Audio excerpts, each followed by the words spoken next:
La zona del Comelico di Auronzo non è una riserva e non lo può diventare. Si alza la protesta nelle terre alte dopo l'imposizione d'imperio dei vincoli ambientali che rischiano di mettere una pietra tombale sullo sviluppo di un'area che ha ancora tanto da dire. Credo che proprio l'impostazione del vincolo sia un'impostazione troppo rigida che va assolutamente cambiata.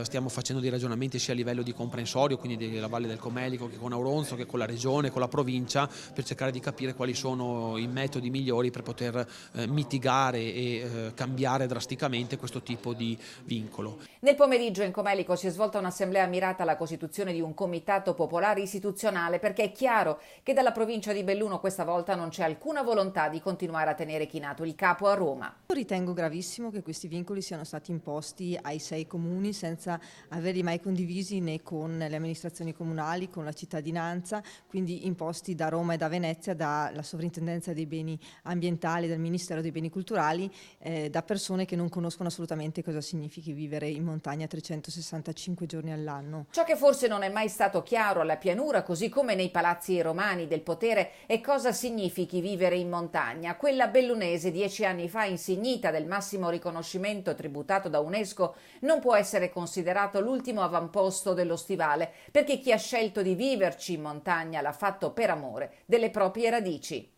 A questo punto l'unica soluzione sia quella del ricorso. Stiamo valutando, non abbiamo ancora deciso, come ha già fatto la Regione invece, di ricorrere sicuramente, però credo che per quanto mi riguarda la soluzione sia unica, quella per cercare veramente di modificarlo in maniera sostanziale. È in programma un confronto sia con la Regione del Veneto sia con la provincia di Belluno per capire come agire coordinandoci tutti insieme, perché l'azione deve essere naturalmente sinergica e deve essere molto, molto forte.